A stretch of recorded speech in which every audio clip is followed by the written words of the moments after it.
Spinoza, dans son génie analytique, identifia le processus historique par lequel Jésus fut progressivement transformé en Européen à mesure que le christianisme se répandait dans l'Empire romain et par la suite dans l'Europe médiévale. Il ne s'agissait pas d'une erreur innocente ou de licence artistique, mais d'une stratégie délibérée d'identification culturelle. Pour que les Européens acceptent Jésus comme leur sauveur, il était nécessaire qu'il leur ressemble. Pouvez-vous imaginer des paysans allemands ou scandinaves du Moyen Âge vénérant un homme au teint basané, aux cheveux crépus et aux traits sémitiques?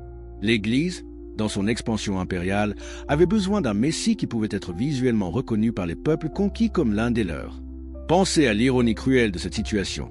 L'Église, qui prétendait représenter un juif palestinien du 1er siècle, avait si complètement effacé son judaïsme et son identité moyen-orientale qu'il était devenu méconnaissable.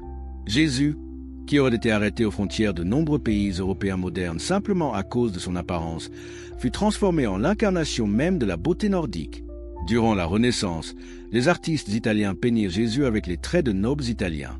En Europe du Nord, il gagna des caractéristiques germaniques. Les Espagnols le représentèrent avec une apparence ibérique. Chaque culture européenne recréa Jésus à sa propre image, littéralement. Mais était-ce simplement du narcissisme culturel ou quelque chose de plus profond et plus calculé? Spinoza comprit que cette transformation visuelle était inséparable de la transformation théologique. Un Jésus européen aux yeux bleus prêchant dans un décor qui ressemble plus à la Toscane qu'à la Judée faisait partie du même projet d'appropriation culturelle et religieuse qui transforma un mouvement de réforme juive en une religion impériale européenne. La couleur véritable de Jésus n'était pas seulement une question de pigmentation de la peau, mais d'identité culturelle, de contextualisation historique et d'honnêteté intellectuelle. Le deuxième secret que Spinoza révéla est encore plus perturbant, la manipulation systématique des Écritures pour créer une théologie de la culpabilité que Jésus ne prêcha jamais. Quand vous lisez les évangiles avec les yeux critiques que Spinoza nous enseigna à utiliser, quand vous retirez les couches d'interprétation théologique accumulées au fil des siècles, quand vous analysez les paroles attribuées à Jésus dans le contexte historique et culturel juif dans lequel elles furent dites, une image radicalement différente émerge. Jésus prêchait-il vraiment la culpabilité? Parlait-il de péché originel héréditaire? Exigeait-il des sacrifices expiatoires? Ou ces doctrines furent-elles graduellement insérées dans les Écritures par des copistes et des théologiens avec des agendas spécifiques? Spinoza démontra, à travers une analyse textuelle comparative, comment des concepts que nous considérons aujourd'hui comme centraux au christianisme furent progressivement ajoutés aux textes originaux. L'idée que Jésus mourut pour payer les péchés de l'humanité, que vous devez vous sentir coupable de la crucifixion, que votre nature humaine est intrinsèquement corrompue et pécheresse, tout cela fut construit sur des interprétations forcées et des additions postérieures aux textes originaux. Pouvez-vous nommer un seul passage où Jésus lui-même, dans les paroles qui lui sont directement attribuées, parle de péché originel hérité d'Adam? Pouvez-vous trouver où il dit explicitement qu'il va mourir comme sacrifice expiatoire pour payer vos péchés? En réalité, cette théologie fut développée principalement par Paul, qui n'avait jamais rencontré Jésus de son vivant, et par des théologiens ultérieurs comme Augustin, qui vivait 4 siècles après Jésus. Ils construisirent un système théologique complexe en combinant des interprétations sélectives de l'Ancien Testament avec des concepts philosophiques grecs et des besoins politiques de l'Église naissante. Spinoza démontra que le Jésus historique parlait d'une manière complètement différente. Il utilisait des concepts juifs de son temps, Fils de Dieu, Royaume des cieux, Messie, Salut, mais ces termes avaient des significations spécifiques dans la tradition juive qui étaient complètement différentes des interprétations que la théologie chrétienne leur attribua par la suite. Fils de Dieu, par exemple, était un titre appliqué aux rois, aux prophètes et aux personnes justes en général dans la tradition juive. Cela n'impliquait pas la divinité littérale. Quand Jésus appelait Dieu son Père, il utilisait une métaphore courante dans le judaïsme de son temps pour exprimer intimité et relation avec le divin, pas pour revendiquer une identité ontologique avec Dieu. Royaume des cieux était une métaphore pour l'ère messianique de justice et de paix sur terre, pas un paradis céleste après la mort. Quand Jésus disait que le royaume de Dieu est proche ou même qu'il est au milieu de vous, il parlait d'une transformation sociale et spirituelle dans ce monde, pas d'une récompense post-mortem accordée par des intermédiaires ecclésiastiques. Le troisième secret dévoilé par Spinoza se connecte directement aux 2 premiers. La transformation de Jésus de professeur juif d'éthique en divinité européenne fut nécessaire pour soutenir toute la structure de pouvoir de l'Église institutionnelle. Réfléchissez logiquement à ceci. Si Jésus était simplement un homme sage prêchant la réforme morale et sociale dans le judaïsme, comment pourrait-il justifier une institution religieuse séparée? Si Jésus ne portait pas la culpabilité de l'humanité, comment l'Église pourrait-elle vendre des indulgences et contrôler les consciences par la peur de l'enfer? Si son message était de libération et non de soumission, comment les pouvoirs établis pourraient-ils utiliser le christianisme comme outil de contrôle social? Spinoza révéla que la couleur véritable de Jésus ne se référait pas seulement à son apparence physique, mais à la véritable nature de ses enseignements. Le mot couleur en latin signifie également caractère, nature, essence. Jésus sans culpabilité signifie Jésus dépouillé des interprétations théologiques qui le transformèrent en un agneau sacrificiel chargé des péchés du monde. Cela signifie récupérer le Jésus historique, l'homme qui défia les autorités religieuses de son temps, qui défendit les marginalisés, qui prêcha un Dieu d'amour et non de vengeance, qui enseigna que le royaume des cieux est en vous et non dans quelque récompense post-mortem concédée par des intermédiaires ecclésiastiques. Le quatrième et dernier secret que Spinoza nous légua est peut-être le plus libérateur de tous, la compréhension que les Écritures sont des documents humains, écrits par des hommes dans des contextes historiques spécifiques, reflétant les limitations, les préjugés et les agendas de leurs auteurs. Cela ne diminue pas leur valeur comme registres historiques ou comme littérature inspirante, mais nous libère de la nécessité d'accepter chaque mot comme vérité divine immuable. Spinoza nous enseigna à lire les Écritures comme n'importe quel autre texte ancien, avec respect mais aussi avec esprit critique, cherchant à comprendre ce qu'elles disent réellement et non ce qu'on nous a enseigné qu'elles disent.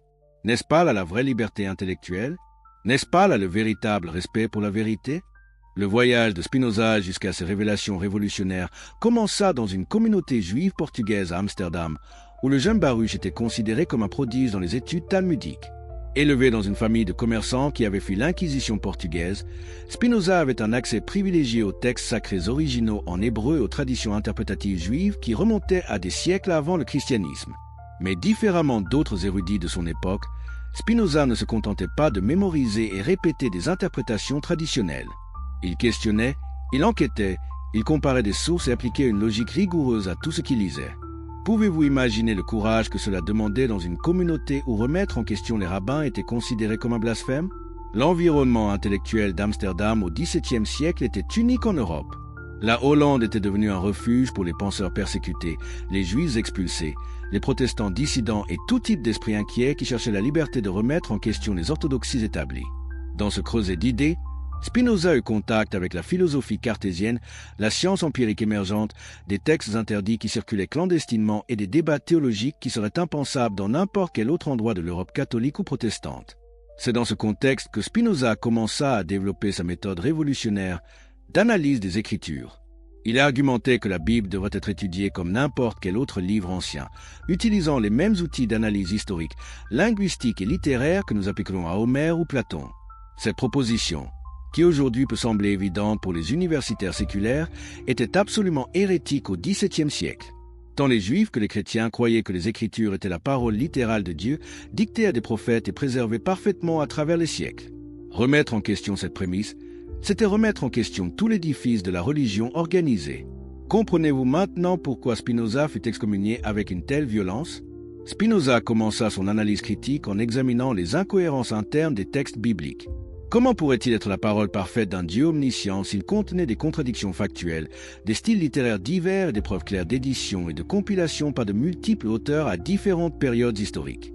Il démontra, par exemple, que les 5 livres attribués à Moïse contenaient des passages écrits clairement après la mort de Moïse, des références à des lieux qui ne reçurent leur nom que des siècles après les événements décrits, et des duplications de narratifs avec des variations qui indiquaient différentes traditions orales étant compilées. Comment Moïse aurait-il pu écrire sur sa propre mort et son enterrement? Appliquant cette même méthode au texte sur Jésus, Spinoza identifia des couches d'interprétation et d'addition qui s'accumulèrent sur le noyau historique des enseignements. Les évangiles ne furent pas écrits durant la vie de Jésus, mais des décennies après, par des auteurs qui ne l'avaient jamais connu personnellement, basés sur des traditions orales qui avaient déjà passé par de multiples transformations. Chaque évangéliste avait son agenda théologique spécifique, son public cible particulier et ses sources distinctes. Comparant les différentes versions des mêmes événements, Spinoza pouvait identifier où l'histoire originale avait été embellie, réinterprétée ou complètement inventée pour servir des objectifs doctrinaux. N'est-ce pas exactement ce que font les historiens modernes? La découverte la plus choquante de Spinoza sur la véritable nature de Jésus vint de son analyse des concepts juifs que Jésus utilisait dans ses enseignements. Jésus parlait en araméen et pensait dans le cadre théologique juif de son temps. Des concepts comme Fils de Dieu, Royaume des cieux, Messie et salut avaient des significations spécifiques dans la tradition juive qui étaient complètement différentes des interprétations que la théologie chrétienne leur attribua par la suite. Spinoza démontra que quand vous retirez les lentilles de l'interprétation chrétienne postérieure et lisez Jésus comme un professeur juif parlant à une audience juive dans un contexte juif, toute la structure théologique du christianisme institutionnel s'effondre. Jésus ne fondait pas une nouvelle religion. Il appelait Israël à revenir à la vraie foi en un Dieu de justice et de miséricorde. Il ne créait pas de rituel salvifique. Il critiquait le ritualisme vide qui avait remplacé l'éthique authentique. Il ne se proclamait pas divin. Il exemplifiait l'union possible entre l'humain et le divin à travers la sagesse et la vertu. Voyez-vous comment cette compréhension change tout? L'excommunication de Spinoza par la communauté juive d'Amsterdam en 1656 fut une des plus sévères jamais enregistrées. Le document du RM, l'excommunication juive, survit encore dans les archives et son langage est extraordinairement dur. Écoutez ces mots terrifiants. Avec le jugement des anges et des saints, nous excommunions, expulsons, maudissons et exécrons Baruch de Spinoza. Personne ne doit communiquer avec lui oralement ou par écrit, ni lui faire quelle faveur, ni demeurer avec lui sous le même toit, ni s'approcher de lui à moins de 4 coudées, ni lire quoi que ce soit composé ou écrit par lui. Pouvez-vous imaginer être banni avec une telle férocité de votre propre communauté? Qu'avait fait Spinoza pour mériter une telle colère? Il avait osé dire à voix haute ce que son analyse des Écritures révélait, que Moïse n'avait pas écrit le Pentateuque, que les miracles bibliques pouvaient avoir des explications naturelles, que la loi juive était le produit de circonstances historiques spécifiques et non des commandements éternels immuables, et principalement, que Dieu et nature étaient la même chose, pas des entités séparées où un Dieu anthropomorphe intervenait capricieusement dans les affaires humaines. Ces conclusions étaient si perturbantes parce qu'elles s'appliquaient également au judaïsme et au christianisme. Si les Écritures juives étaient des documents humains faillibles, les fondations du christianisme, qui dépendaient de l'autorité de ces mêmes Écritures, s'effondraient également. Si les prophètes hébraïques ne recevaient pas de révélation divine littérale mais interprétaient des événements naturels à travers leurs propres lentilles culturelles et théologiques, alors Jésus devait aussi être compris dans ce contexte humain et non comme exception divine aux règles de la nature et de l'histoire. Le génie de Spinoza était dans sa consistance implacable. Il ne faisait pas d'exception spéciale, ne créait pas de catégories privilégiées pour des textes ou des figures religieuses favorites.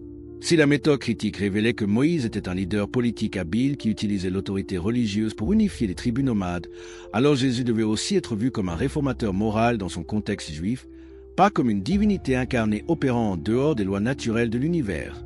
Mais Spinoza ne détruisait pas simplement, il reconstruisait sur des bases plus solides. Sa philosophie offrait une alternative à la théologie de la culpabilité qui dominait tant le judaïsme que le christianisme de son époque. Si Dieu et nature sont identiques, alors tout ce qui existe à partir de la substance divine, vous incluant. Il n'y a pas de séparation entre créateur et création. Il n'y a pas un Dieu externe jugeant et punissant. Il n'y a pas besoin d'intermédiaires sacerdotaux pour vous connecter avec le divin. La vraie religion, selon Spinoza, consiste à comprendre notre nature comme partie de Dieu et agir selon la raison et la vertu qui découlent de cette compréhension. Cette philosophie libérait complètement de l'idée de culpabilité religieuse. Si vous êtes partie de Dieu, votre nature n'est pas intrinsèquement corrompue ou pécheresse. Si Dieu n'est pas un être externe avec des volontés capricieuses, mais l'ordre rationnel et nécessaire de l'univers, alors il n'y a pas de possibilité d'offenser Dieu ou de nécessiter un pardon divin à travers des rituels ou des sacrifices. L'éthique spinoziste se base sur la compréhension de ce qui contribue à notre épanouissement et l'épanouissement des autres, pas sur l'obéissance à des commandements arbitraires sous menace de punition éternelle.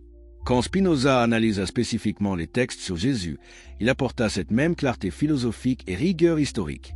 Le Jésus qui émerge de cette analyse est radicalement différent de la figure théologique construite par les conciles de l'Église. Spinoza identifia 3 couches de transformation qui obscurcirent le Jésus historique, la couche évangélique, où les auteurs des évangiles interprétaient déjà Jésus à travers leurs propres lentilles théologiques spécifiques, la couche patristique, où les pères de l'Église développèrent des doctrines complexes sur la nature du Christ, et la couche conciliaire, où ces doctrines furent codifiées en credos officiels et les alternatives déclarées hérétiques.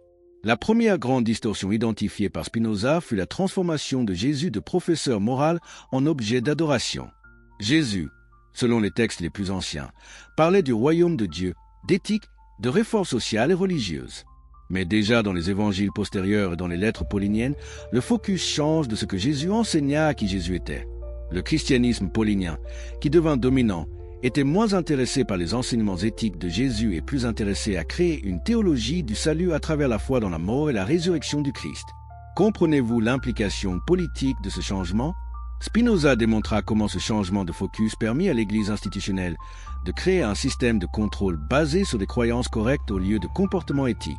Si le salut dépend de croire en des doctrines spécifiques sur la nature du Christ, alors l'Église qui définit ces doctrines devient absolument essentielle. Si le salut dépendait simplement de vivre selon les enseignements éthiques de Jésus sur l'amour, la justice et la compassion, n'importe qui pourrait être sauvé indépendamment de son affiliation institutionnelle. Mais si le salut requiert des sacrements administrés par des prêtres ordonnés, confession de péché à des intermédiaires ecclésiastiques et adhésion à des credos orthodoxes, alors l'Église devient le portier indispensable du ciel. Voyez-vous le mécanisme de contrôle? La deuxième distorsion fondamentale fut la création de la doctrine du péché originel et de l'expiation vicaire.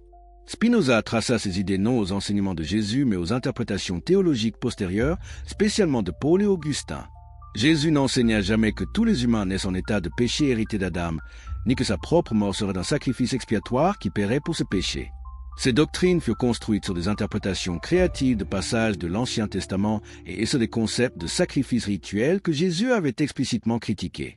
La théologie chrétienne prit des concepts juifs sur le sacrifice et les tordit pour créer une théologie entièrement nouvelle où le sacrifice humain de Jésus remplaçait les sacrifices animaux du temple. Mais est-ce vraiment ce que Jésus enseignait? Le troisième élément de la transformation fut la divinisation progressive de Jésus à travers les conciles ecclésiastiques. Les premiers disciples de Jésus le voyaient comme le Messie attendu d'Israël, un oint de Dieu mais encore humain. Graduellement, à travers des débats théologiques complexes influencés par la philosophie grecque, Jésus fut déclaré non seulement Messie mais Dieu incarné, deuxième personne d'une Trinité divine existant depuis l'éternité. Spinoza démontra comment cette évolution doctrinale reflétait les besoins politiques de l'Église d'établir une autorité absolue par le témoignage historique sur qui Jésus fut réellement. Chaque concile œcuménique définissait la nature du Christ d'une manière plus élaborée et métaphysique, s'éloignant toujours plus du simple professeur juif qui parlait en parabole aux pêcheurs et agriculteurs de Galilée. La véritable couleur de Jésus, par conséquent, était celle d'un être humain extraordinaire mais humain, un sage juif qui enseigna une éthique d'amour et de justice, qui défia les autorités religieuses corrompues de son temps, qui parla de Dieu en termes d'un père aimant au lieu d'un juge vengeur, mais qui ne portait pas les péchés du monde ni n'exigeait culpabilité et soumission de ses disciples. C'était la révélation radicale de Spinoza, Jésus sans la théologie de la culpabilité, sans la nécessité de sacrifice expiatoire, sans la transformation en divinité européenne. Un Jésus qui libère au lieu de condamner, qui inspire au lieu d'intimider, qui montre des possibilités au lieu d'imposer des impossibilités. Les conséquences de ces révélations de Spinoza furent immédiates et durables. Son livre le plus controversé, le Tractatus Theologico-Politicus, fut banni par l'Église catholique, prohibé par les autorités protestantes et brûlé publiquement dans plusieurs villes européennes. Durant des siècles, les universitaires qui citaient Spinoza couraient le risque de perdre leur position. Les clercs qui étaient d'accord avec ses analyses étaient excommuniés, et son nom devint synonyme d'athéisme et d'hérésie. Mais les idées vraies ont une manière de survivre et éventuellement prévaloir. La méthode critique de Spinoza pour analyser les Écritures devint la fondation de la critique biblique académique moderne. Pratiquement tout ce qu'il argumenta sur la composition du Pentateuque, sur les différentes couches éditoriales dans les textes bibliques, sur la nécessité de comprendre les textes dans leur contexte historique, est aujourd'hui accepté par les érudits sérieux des Écritures, même ceux dans les institutions religieuses. La révélation de Spinoza sur la couleur véritable de Jésus trouva également confirmation dans des recherches historiques postérieures. Les érudits modernes du Jésus historique, utilisant des méthodes archéologiques, analyses linguistiques et comparaisons avec d'autres sources du 1er siècle, arrivèrent à des conclusions remarquablement similaires à celles de Spinoza. Jésus fut un juif galiléen, probablement un tecton constructeur charpentier, qui prêcha un message de réforme dans le judaïsme, qui fut exécuté par les autorités romaines comme agitateur politique, et dont les enseignements furent par la suite réinterprétés et théologisés par des disciples qui ne l'avaient jamais connu personnellement. L'aspect le plus libérateur de l'analyse de Spinoza est sa démolition de la théologie de la culpabilité.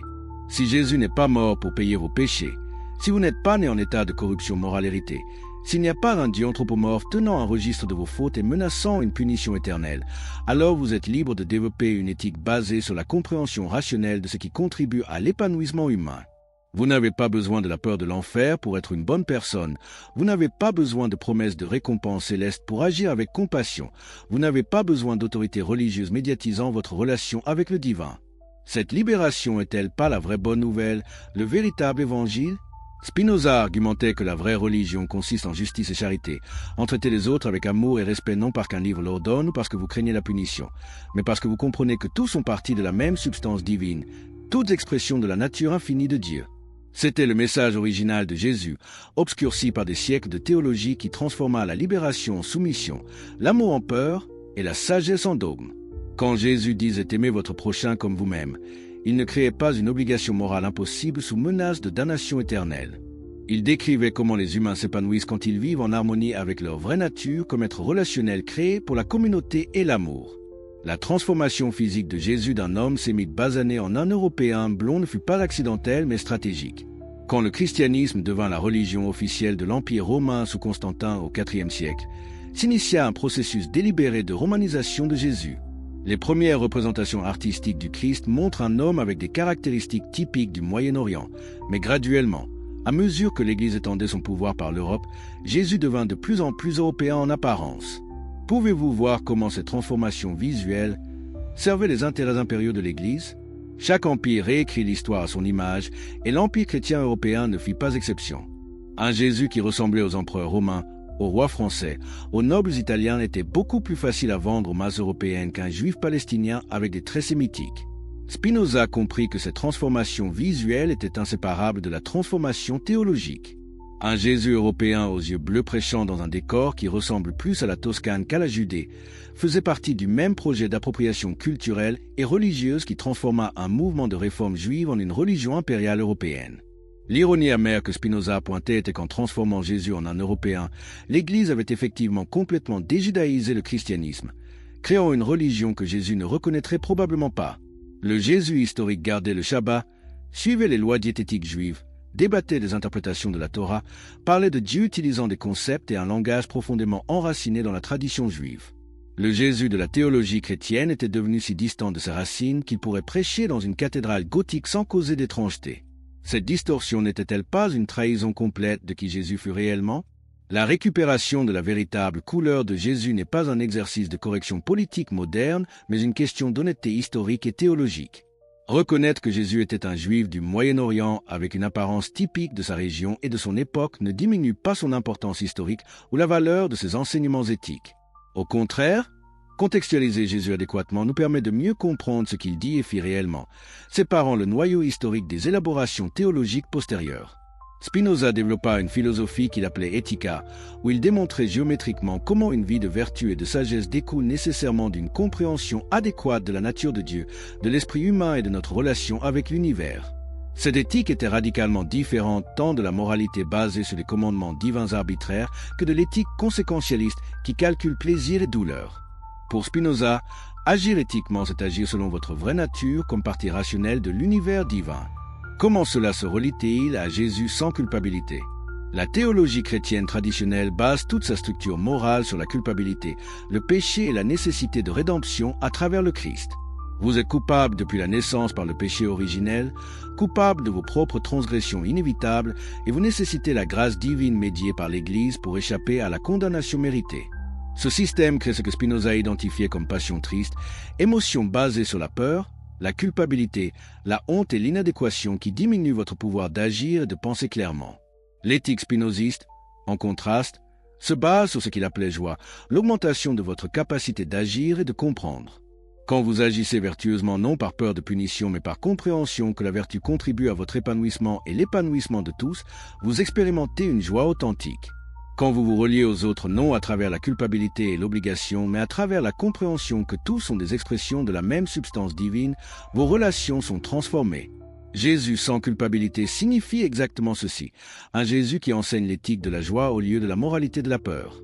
Quand dans les évangiles Jésus parle d'amour du prochain, de pardon, de ne pas juger, de soins pour les marginalisés, il n'impose pas des obligations morales sous menace de condamnation éternelle. Il décrit comment les humains s'épanouissent quand ils vivent en harmonie avec leur vraie nature comme être relationnel créé pour la communauté et l'amour. L'éthique de Jésus, adéquatement comprise, est une éthique de libération et d'épanouissement, pas de culpabilité et de soumission.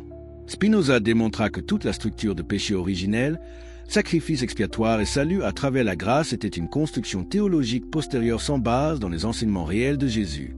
Jésus n'a jamais dit « Vous êtes condamné par Adam et je vais mourir pour payer cela ». Cette narrative fut créée par des théologiens postérieurs, combinant des passages décontextualisés de Paul avec des interprétations créatives de l'Ancien Testament. Le Jésus historique parlait de transformation de vie, de justice sociale, d'amour radical, mais pas de culpabilité cosmique héritée et de solutions sacrificielles magiques. 3 siècles et demi après sa mort, les révélations de Spinoza sur la véritable couleur de Jésus sans culpabilité demeurent aussi radicales et libératrices que quand elles furent écrites pour la première fois. Dans un monde encore dominé par des religions institutionnelles qui dépendent de la culpabilité et de la peur pour maintenir le contrôle, le message de Spinoza que vous pouvez être éthique, spirituel et connecté avec le divin sans porter des fardeaux théologiques fabriqués continue d'être révolutionnaire. Jésus, adéquatement compris, n'est pas venu pour condamner le monde, mais pour montrer des chemins de libération. Spinoza compléta ce travail libérateur en appliquant la raison au dogme, l'histoire à la théologie, l'honnêteté à la tradition. La véritable couleur de Jésus est la couleur de la liberté humaine, réalisée à travers la sagesse et l'amour. C'est la révélation finale des secrets de l'écriture ancienne que Spinoza dévoila, et c'est une vérité qu'aucune excommunication, censure ou persécution ne réussit à effacer. Alors maintenant que vous connaissez cette vérité libératrice, que ferez-vous avec elle? Continuerez-vous à accepter passivement les doctrines qui vous enseignent que vous êtes né coupable, que votre nature est corrompue, que vous avez besoin d'intermédiaires pour accéder au divin? Ou embrasserez-vous la vision de Spinoza d'un univers où vous êtes déjà parti du divin, où la vertu découle de la compréhension et non de la peur, où la vraie religion est justice et amour et non dogme et soumission? Cette révolution intellectuelle que Spinoza initia il y a plus de 3 siècles attend encore d'être complétée. Des millions de personnes vivent toujours sous le poids de la culpabilité religieuse, terrorisées par des doctrines de péché et de damnation qui n'ont aucune base dans les enseignements réels de Jésus. Votre responsabilité maintenant est de partager cette vérité. Partagez cette vidéo avec tous ceux qui souffrent sous le poids de la culpabilité religieuse. Partagez-la avec ceux qui ont été enseignés qu'ils sont intrinsèquement corrompus, que Dieu les juge sévèrement, qu'ils doivent gagner leur salut à travers l'obéissance aveugle à des autorités ecclésiastiques. La véritable couleur de Jésus, un homme du Moyen-Orient qui enseigna l'amour et la justice, qui défia le pouvoir corrompu, qui montra comment vivre avec intégrité et compassion sans porter de culpabilité artificielle, cette vérité doit être connue par tous ceux qui ont été trompés par des siècles de manipulation théologique. Spinoza paya le prix ultime pour avoir révélé cette vérité, excommunication, ostracisme, censure et son nom transformé en synonyme d'hérésie pendant des siècles. Mais il savait que la vérité vaut n'importe quel sacrifice. Il savait que libérer même une seule personne des chaînes de la superstition et de la peur justifiait toute persécution. Et aujourd'hui, 369 ans après son excommunication, nous voyons que Spinoza avait raison. Ses méthodes sont acceptées par les universitaires, ses conclusions sur la nature historique des Écritures sont confirmées par la recherche moderne et sa vision d'une éthique basée sur la compréhension et non sur la culpabilité inspire des millions de personnes qui cherchent une spiritualité authentique au-delà des dogmes institutionnels. Alors quand vous regardez une image de Jésus dans une église ou un musée, rappelez-vous ce que Spinoza nous enseigna, que cette image européenne aux yeux bleus n'est pas le Jésus historique mais une création politique destinée à servir les intérêts impériaux de l'Église. Rappelez-vous que le vrai Jésus ressemblait aux Juifs du Moyen-Orient de son temps, parlait araméen, gardait le Shabbat et enseignait dans le contexte du judaïsme du 1er siècle. Rappelez-vous que ce Jésus ne prêchait pas la culpabilité mais la libération, ne créait pas de dogmes mais défiait les dogmes existants, ne demandait pas de soumission mais montrait des chemins d'épanouissement humain et authentique. Et surtout, rappelez-vous que vous n'avez pas besoin de culpabilité religieuse pour être une bonne personne. Vous n'avez pas besoin de peur de l'enfer pour agir avec compassion. Vous n'avez pas besoin d'autorités ecclésiastiques pour accéder au divin qui est déjà en vous comme partie de la substance infinie de l'univers. Cette vérité que Spinoza révéla sur Jésus sans culpabilité est la vérité qui libère vraiment. C'est la bonne nouvelle authentique que les institutions religieuses ont enterrée sous des siècles de théologie de contrôle. Et maintenant que vous la connaissez, vous avez la responsabilité de la vivre et de la partager. Parce qu'un Jésus libéré de la culpabilité théologique peut enfin accomplir ce pourquoi il est venu, montrer à l'humanité comment vivre avec amour, justice et liberté authentique. Dites-moi dans les commentaires de quel pays nous regardez-vous en ce moment et quelle heure est-il chez vous. Êtes-vous à Paris à 8 heures du matin, à Montréal à 2 heures du matin, à Abidjan en plein après-midi? Écrivez-le maintenant, parce que cette vérité doit traverser tous les fuseaux horaires et atteindre chaque coin du monde francophone. Et si vous êtes sur votre téléphone portable, faites-moi une faveur énorme qui aide vraiment à diffuser ce message de vérité. Appuyez sur le bouton « J'aime maintenant ». Cela aide vraiment l'algorithme à comprendre que des millions de personnes ont besoin d'entendre ce que nous allons révéler. Comprenez-vous vraiment ce que signifie lire la Bible avec des yeux critiques? Avez-vous déjà questionné pourquoi certaines interprétations sont considérées comme orthodoxes et d'autres comme hérétiques? Qui décide de la vérité théologique, Dieu ou les hommes pouvoir? Ces questions que Spinoza posa il y a plus de 3 siècles sont exactement les questions que l'Église ne voulait pas que vous posiez. La méthode révolutionnaire que Spinoza développa pour analyser les Écritures n'était pas simplement académique, elle était profondément subversive. Il argumentait que la Bible devait être étudiée exactement comme nous étudierions n'importe quel autre texte ancien, avec les mêmes outils d'analyse linguistique, historique et littéraire que nous appliquerions à Homère, Virgile ou Platon. Cette proposition semble aujourd'hui évidente pour tout universitaire sérieux, mais au XVIIe siècle, c'était un blasphème absolu qui menaçait les fondations mêmes du pouvoir religieux. Pourquoi cette méthode était-elle si dangereuse? Parce qu'elle retirait aux autorités religieuses le monopole de l'interprétation. Si n'importe qui avec une formation en langues anciennes et en histoire pouvait analyser les textes bibliques et arriver à des conclusions différentes de celles des rabbins ou des prêtres, alors l'autorité de ces institutions s'effondrait. L'Église et la synagogue maintenaient leur pouvoir en se positionnant comme les seuls interprètes légitimes de la volonté divine. Spinoza démocratisait l'accès à la vérité religieuse. Dans son Tractatus Theologico-Politicus, Spinoza établit des principes herméneutiques qui sont aujourd'hui la base de toute critique biblique sérieuse. Premier principe, l'écriture doit s'expliquer par l'écriture elle-même, pas par des philosophies externes ou des traditions ecclésiastiques. Deuxième principe, nous devons comprendre le contexte historique, linguistique et culturel dans lequel chaque texte fut écrit. Troisième principe, nous devons identifier qui écrivit chaque texte, quand, pour quelle audience et avec quels objectifs. Ces principes semblent raisonnables, n'est-ce pas? Mais regardez leurs implications dévastatrices pour la théologie traditionnelle. Si nous appliquons le premier principe, nous ne pouvons plus imposer des doctrines théologiques complexes développées des siècles après les textes originaux. Si nous appliquons le deuxième principe, nous devons admettre que les auteurs bibliques avaient une compréhension limitée du monde reflétant leur époque, pas une connaissance divine omnisciente. Si nous appliquons le troisième principe, nous devons reconnaître que différents auteurs avec différents agendas produisirent des textes contradictoires qui furent ensuite compilés et édités par des rédacteurs postérieurs. Spinoza appliqua ce principe avec une rigueur implacable au Pentateuque, les 5 premiers livres de la Bible attribués à Moïse. La tradition juive et chrétienne affirmait depuis des millénaires que Moïse lui-même avait écrit ses livres sous dictée divine. Mais Spinoza démontra de manière irréfutable que cette attribution était impossible.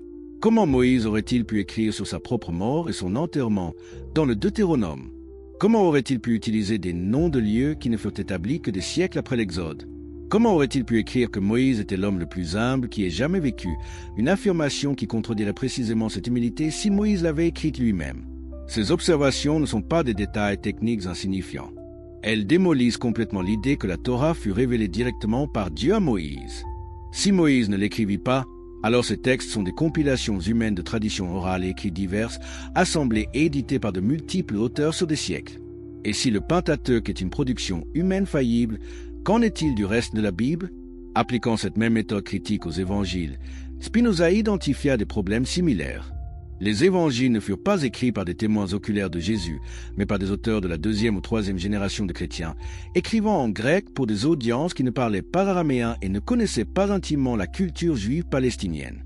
Chaque évangéliste avait son agenda théologique spécifique, sa communauté cible particulière et ses sources distinctes. Marc, probablement le premier évangile écrit, présente Jésus comme le Fils de Dieu souffrant dont l'identité messianique doit rester secrète. Matthieu, écrivant pour une audience juive, présente Jésus comme le nouveau Moïse accomplissant les prophéties hébraïques. Luc, écrivant pour des gentils, présente Jésus comme le sauveur universel de toute l'humanité.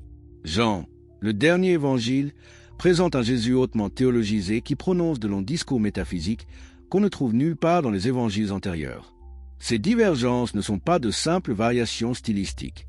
Elles révèlent que chaque évangéliste construisait une image de Jésus adaptée à ses propres besoins théologiques et communautaires. Quand nous comparons les récits parallèles dans différents évangiles, nous trouvons des contradictions factuelles, des chronologies incompatibles et des théologies mutuellement exclusives. Le Jésus de Marc, qui crie sur la croix « Mon Dieu, pourquoi m'as-tu abandonné ?»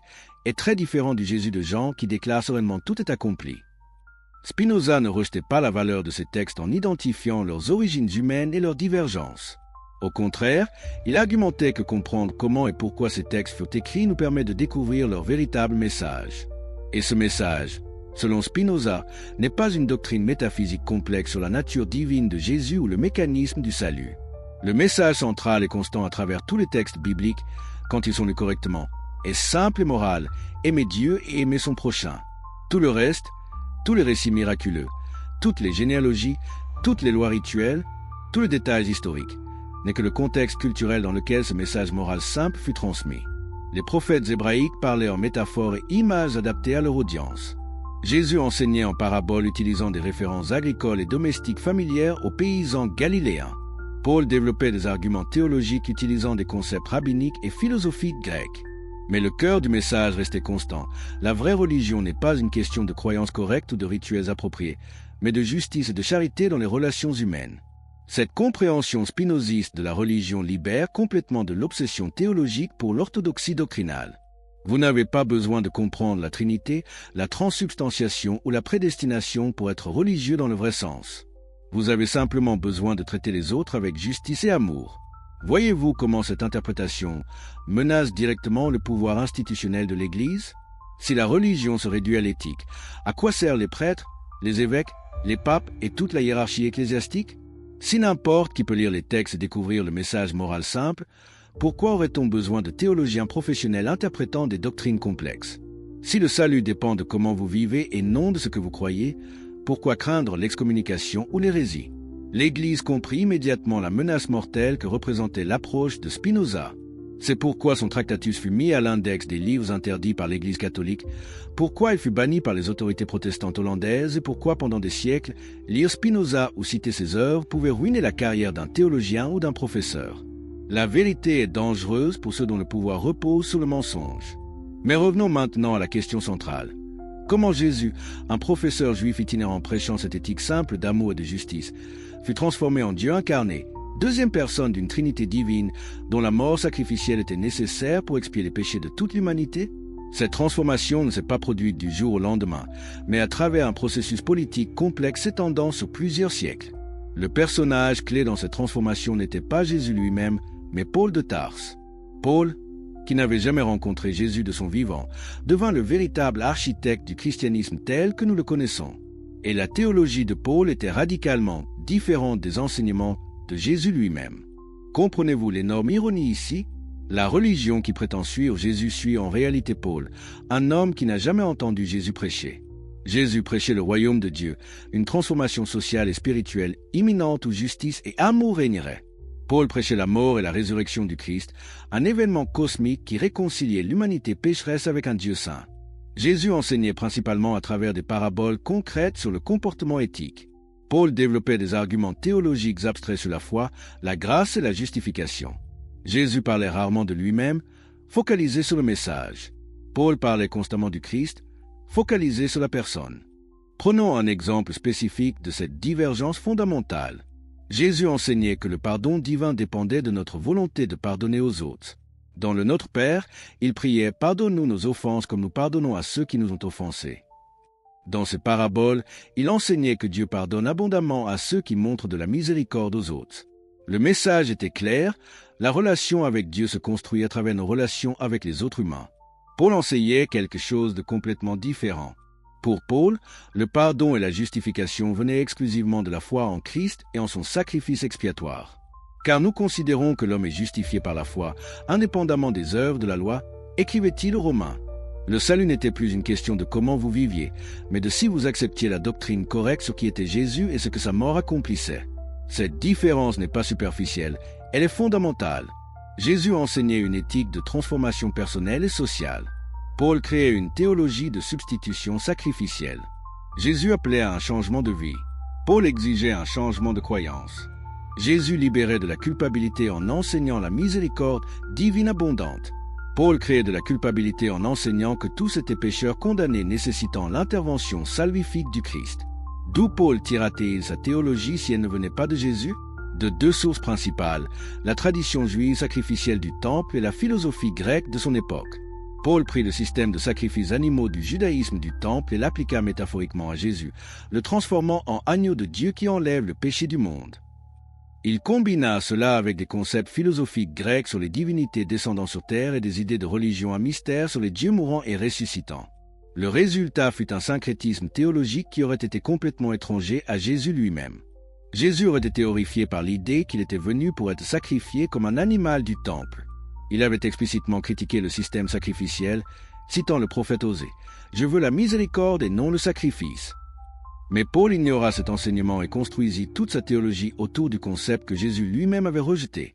Pourquoi la théologie de Paul devint-elle dominante alors qu'elle contredisait les enseignements de Jésus? Pour des raisons entièrement politiques et pratiques. La version de Paul du christianisme était beaucoup plus facile à vendre aux gentils de l'Empire romain que la version judaïque originale.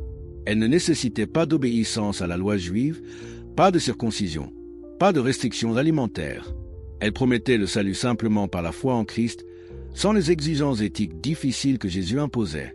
De plus, la théologie de Paul créait une dépendance institutionnelle parfaite. Si le salut requiert la foi en des doctrines spécifiques sur Christ, alors vous avez besoin d'une autorité pour définir ces doctrines. Si le salut s'obtient à travers des sacrements administrés par des prêtres ordonnés, alors vous avez besoin d'une hiérarchie ecclésiastique. La théologie de Paul était parfaitement adaptée pour créer une institution religieuse puissante et centralisée. L'éthique de Jésus, en contraste, créait simplement des communautés locales de disciples vivant selon ses enseignements. La transformation finale de Jésus en Dieu incarné se produisit lors des grands conciles ecclésiastiques des 4e et 5e siècles, particulièrement le concile de Nicée en 325. Et ici nous découvrons la politisation la plus flagrante du christianisme. Ce concile ne fut pas convoqué par des leaders religieux cherchant la vérité spirituelle, mais par l'empereur Constantin cherchant l'unité politique. Constantin venait de consolider son pouvoir sur l'Empire romain après des décennies de guerre civile. Il avait besoin de stabilité et d'unité. Mais l'Église chrétienne, qui était devenue une force politique significative, était déchirée par des controverses théologiques, particulièrement la dispute arienne sur la nature de Christ. Arius, un prêtre d'Alexandrie, enseignait que Jésus était le plus grand des êtres créés mais n'était pas Dieu au sens plein. Athanase argumentait que Jésus était de même substance que Dieu le Père, pleinement divin. Pour Constantin, qui ne comprenait pas vraiment les subtilités philosophiques et théologiques impliquées, cette dispute semblait ridicule. Selon son biographe Eusèbe, il exprima sa frustration que le conflit tournait autour de questions petites et tout à fait minuscules. Pourquoi alors convoqua-t-il un concile si coûteux et prolongé pour résoudre ce qui lui semblait être une querelle triviale? La réponse est purement politique. Les empereurs romains avaient historiquement cru que l'harmonie religieuse et des pratiques uniformes étaient cruciales pour la prospérité et la stabilité de l'Empire. À travers son règne, Constantin chercha à unifier un royaume fracturé et ne pouvait tolérer la discorde dans l'Église. Pour Constantin et les leaders ecclésiastiques, tous reconnaissaient que la doctrine appropriée devait être unique et claire, l'unité de la vraie foi sans ambiguïté. Selon Constantin, la division dans l'Église était plus dommageable que la guerre. Le concile de Nicée rassembla environ 300 évêques de tout l'Empire, de l'Espagne à la Syrie. Ils débattirent pendant des semaines. À la fin, ils s'accordèrent sur un credo commun. Jésus-Christ était de même substance que Dieu le Père, en d'autres termes, vrai Dieu et vrai homme en même temps.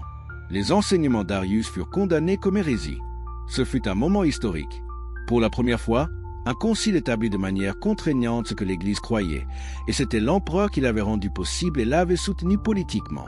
Le christianisme devint ainsi une affaire d'État, et l'empereur devint le suprême patron de l'Église. Mais regardons de plus près comment cette décision fut réellement prise. Le vote favorisa massivement le credo, avec seulement environ 20 évêques s'abstenant initialement de le soutenir et seulement 2, Arius et ses 2 alliés les plus proches, le rejetant carrément. Les dissidents restants furent ensuite pressés par l'empereur Constantin d'endosser la déclaration. Bien que Constantin n'ait pas voté, il joua un rôle dans la formulation du credo en insistant sur l'inclusion du terme homousio, de même substance, dans la version finale. Voyez-vous ce qui se passait? La doctrine centrale du christianisme, que Jésus est Dieu, ne fut pas révélée par Dieu ni enseignée par Jésus lui-même, mais fut décidée par vote d'évêques sous pression politique d'un empereur qui ne comprenait même pas vraiment les questions théologiques impliquées. La divinité de Jésus fut établie par décret politique, pas par révélation divine. Et qu'arriva-t-il à ceux qui refusèrent d'accepter cette nouvelle orthodoxie? Ils furent excommuniés, exilés, leurs écrits brûlés et leurs noms maudits. Le christianisme, qui avait commencé comme un mouvement diversifié de disciples de Jésus avec différentes interprétations de sa signification, devint une institution monolithique avec une doctrine officielle imposée par la force impériale. L'ironie est écrasante. Jésus, qui avait défié les autorités religieuses et politiques de son temps, qui avait été exécuté par l'Empire romain pour sédition, fut transformé en Dieu officiel de ce même empire. Le message de Jésus de libération des opprimés devint un outil d'oppression. L'éthique de Jésus de résistance au pouvoir corrompu devint une théologie de soumission à l'autorité établie. Spinoza comprit parfaitement ce processus historique de transformation politique du christianisme. Dans son Tractatus, il démontra comment la religion simple de justice et charité enseignée par Jésus avait été progressivement obscurcie par des couches de théologie complexes servant les intérêts de pouvoir de l'Église institutionnelle.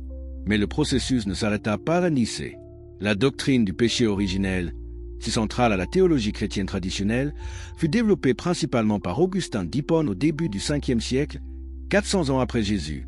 Et même Augustin basait sa doctrine sur une mauvaise traduction d'un passage de Paul aux Romains. Dans Romains 5, verset 12, Paul écrivait en grec que la mort était venue à tous les humains parce que tous ont péché. Mais Ambroise Asté, un commentateur latin, traduisit ce passage comme « en qui tous ont péché », impliquant que tous les humains avaient littéralement péché en Adam. Augustin, lisant cette traduction latine incorrecte, construisit toute sa théologie du péché originel sur cette erreur. Selon Augustin, Adam et Ève furent créés parfaits et immortels, mais péchèrent par désobéissance. Ce péché corrompit non seulement leur nature, mais fut transmis héréditairement à tous leurs descendants à travers l'acte de reproduction sexuelle. Chaque humain naît donc dans un état de péché héréditaire, condamné avant même d'avoir commis un acte personnel. La seule échappée est le baptême qu'il a le péché originel et la grâce divine qui permet de résister au péché continu. Cette doctrine n'était pas enseignée par Jésus. Elle n'était même pas clairement enseignée par Paul. Elle fut construite par Augustin à travers une combinaison de mauvaises traductions, philosophie néoplatonicienne et besoins politiques de l'Église de son époque. Mais elle devint centrale à toute la théologie occidentale chrétienne, tant catholique que protestante. Pourquoi cette doctrine fut-elle si utile pour l'Église? Parce qu'elle créait une culpabilité universelle et inéluctable. Vous n'avez pas besoin de faire quoi que ce soit de mal pour être coupable, vous êtes né coupable.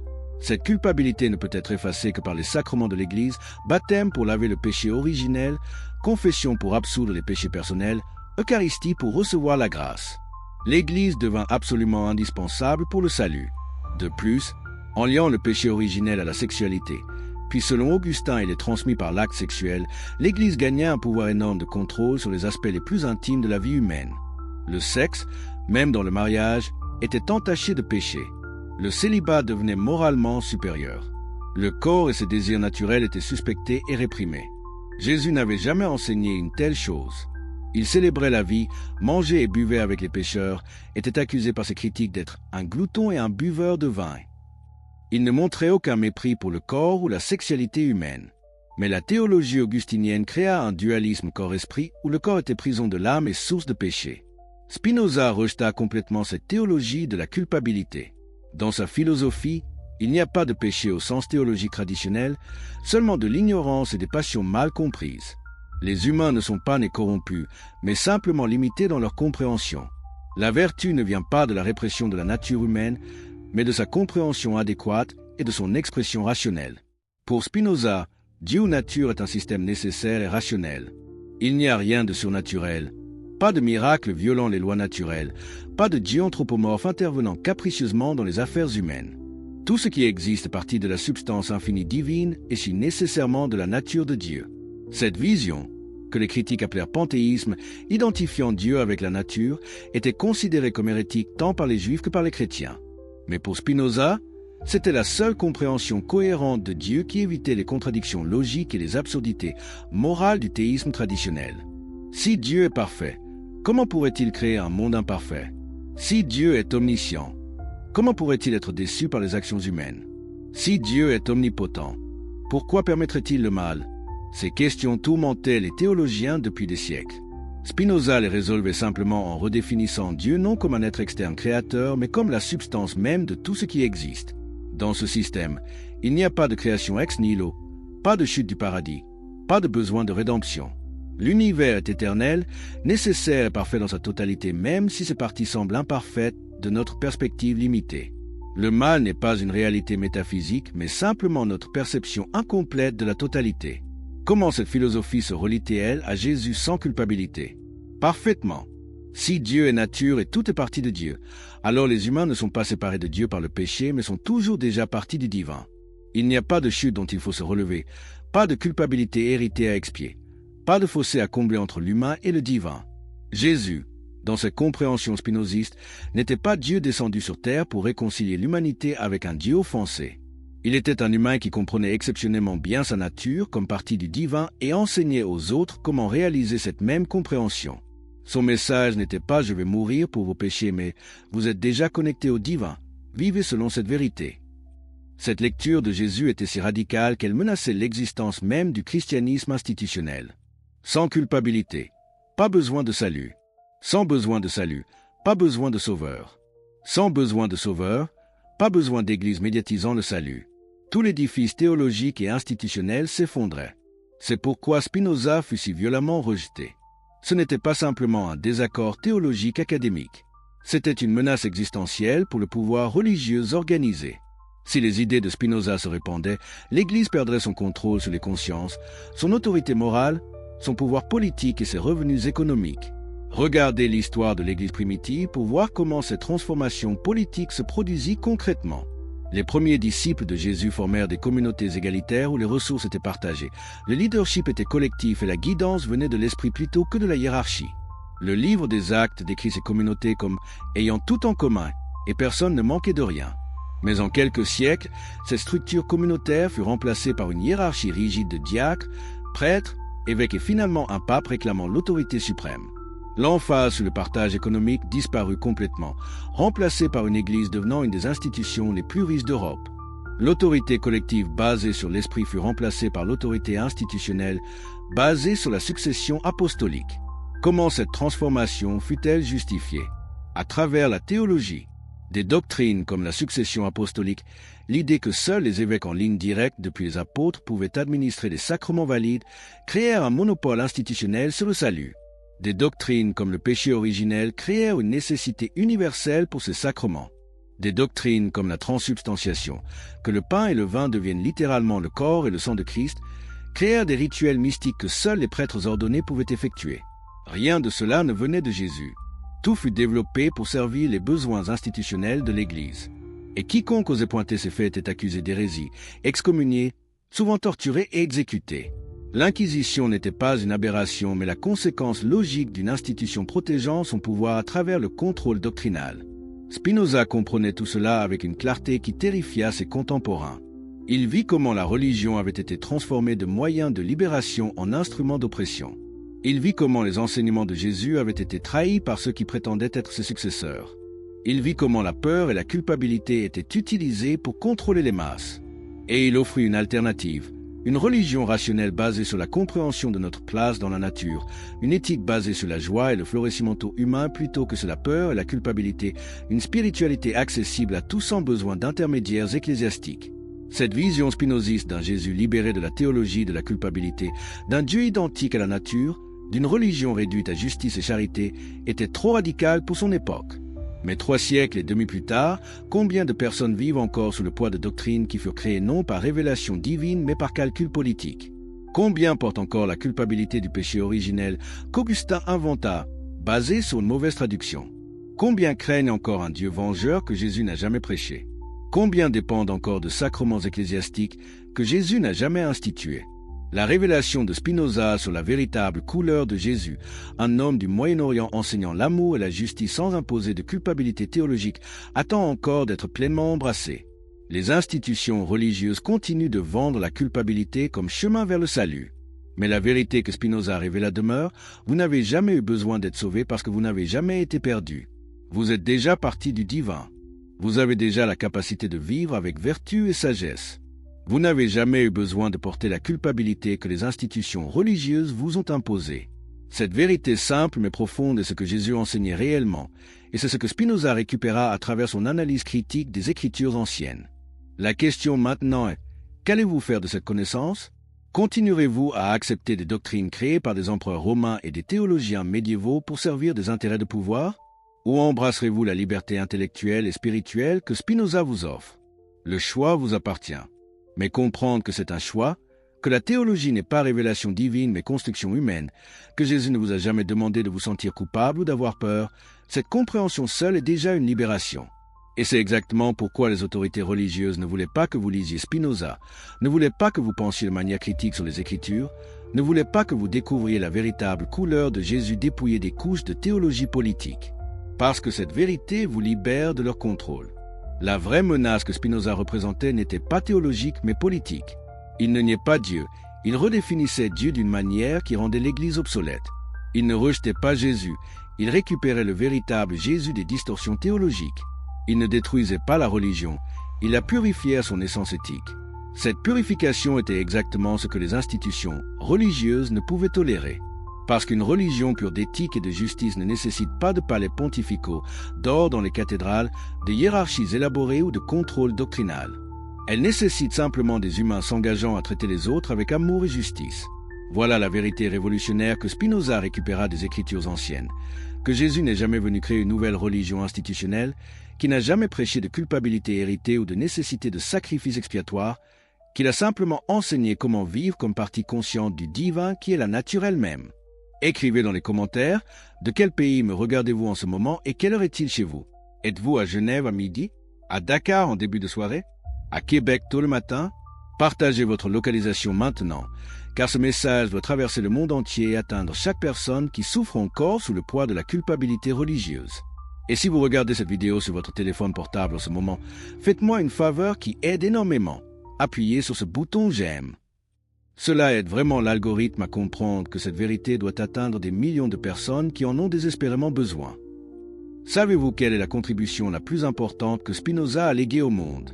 Ce n'est pas simplement une méthode académique d'analyse des textes anciens.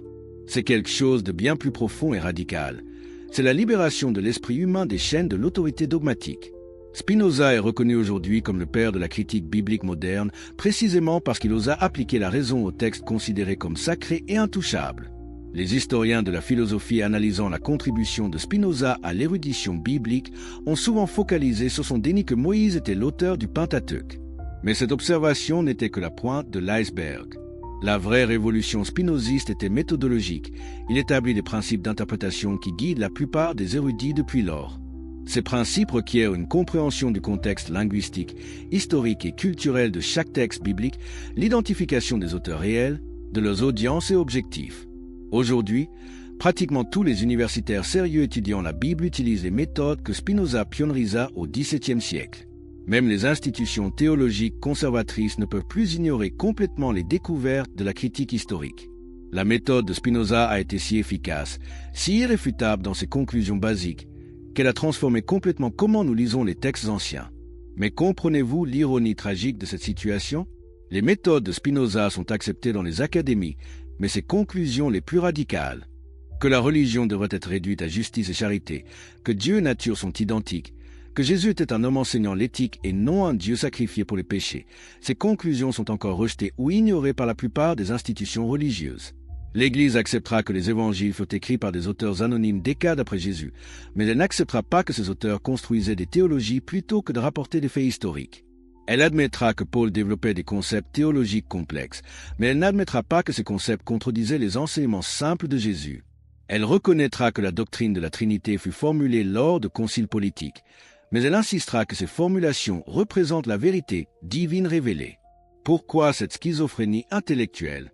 Parce qu'accepter pleinement les implications de l'analyse spinoziste signifierait la fin du christianisme institutionnel tel qu'il existe. Si Jésus était simplement un enseignant d'éthique, pourquoi aurions-nous besoin d'une Église médiatisant son salut? Si les textes bibliques sont des documents humains faillibles reflétant leur contexte historique, pourquoi devrait-il avoir une autorité absolue sur nos vies? Si Dieu n'est pas un être externe jugeant et punissant, mais la nature elle-même, pourquoi aurions-nous besoin de prêtres intercédants pour nous? Regardons maintenant l'impact concret de Spinoza sur la recherche du Jésus historique. Depuis le XIXe siècle, des générations d'érudits ont appliqué les méthodes spinozistes pour tenter de récupérer le Jésus réel derrière les couches de théologie. Et qu'ont-ils découvert? Des choses remarquablement similaires à ce que Spinoza avait déjà argumenté 3 siècles auparavant. Les érudits du Jésus historique affirment typiquement qu'il était un juif galiléen vivant en une époque d'expectation messianique et apocalyptique. Depuis les années 1970, divers érudits tels que Joachim Jeremiah, E.P. Sanders et Gersen ont tracé les éléments du christianisme au courant du judaïsme du 1er siècle.